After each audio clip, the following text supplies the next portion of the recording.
আসসালামু আলাইকুম। ভাঙন ধরতে শুরু করেছে এনসিবির মধ্যে। আজকে এনসিবি থেকে ২ জন সাবেক সেনা কর্মকর্তা পদত্যাগ করলেন। এনসিবি থেকে সাবেক ২ সেনা কর্মকর্তা পদত্যাগ করলেন। একটা কথা আছে, শুরু না হতে শেষ। এনসিবির মধ্যে সেই ঘটনাটি ঘটতে চলেছে। অর্থাৎ তাদের যাত্রা হলো কিছুদিন হয়েছে, ইতিমধ্যে তাদের বড় মাপের ২ জন অবসরপ্রাপ্ত সেনা কর্মকর্তা আজকে পদত্যাগ করল। তো কেন পদত্যাগ করলো জানলে অবাক হবেন, তাই সম্পূর্ণ ভিডিওটি দেখুন। এ নিয়ে পিনাকি দাদা তার ফেসবুকে পোস্ট করেছেন যে এনসিবির শনির দশা শুরু হয়ে গেছে, দলটা আর দাঁড়াতে পারবে না, আফসোস। তিনি এটি ফেসবুক পোস্ট করেছেন। তো কেন এনসিবি থেকে ২ সাবেক সেনা কর্মকর্তা পদত্যাগ করলেন? ২ জন সাবেক সেনা কর্মকর্তার নাম হচ্ছে মেজর আবদুল্লাহ আল মাহমুদ, আরেকজনের নাম হচ্ছে মেজর মোহাম্মদ সালাউদ্দিন। ২ জনেই অবসরপ্রাপ্ত মেজর।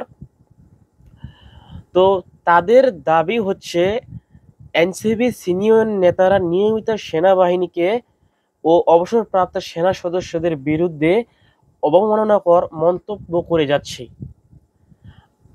এটা আজকে তারা একটা প্রেস ব্রিফিংয়ে এই অভিযোগটি করে পদত্যাগ করেছেন। তাদের দাবি যে এনসিবি সিনিয়র নেতারা নিয়মিত সেনাবাহিনী ও অবসরপ্রাপ্ত সেনা সদস্যদের বিরুদ্ধে অবমাননাকর মন্তব্য করে যাচ্ছে।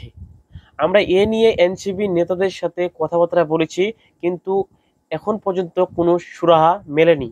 ফলে আমরা একজন সাবেক সেনা কর্মকর্তা হয়ে এই অবমাননা আমরা কখনোই মেনে নিতে পারি না।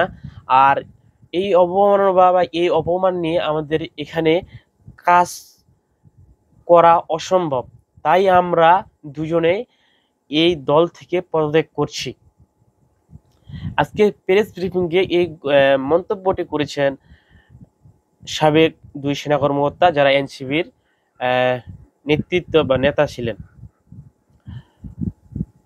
তো এনসিবিতে প্রায় ভাঙন ধরতে ইতিমধ্যে শুরু করেছে। কয়েকদিন আগে দেখলাম যে রাজশাহী বিভাগের কিছু যুবক এনসিবি থেকে পদত্যাগ করেছেন। তো আজকে আবার ২ সাবেক সেনা কর্মকর্তা পদত্যাগ করেছেন, যারা বড় মাপেরই নেতা এক প্রকার এনসিবির মধ্যে। যদিও তারা আলোচনায় সেরকমভাবে আসেননি, কিন্তু যেহেতু সাবেক সেনা কর্মকর্তা এবং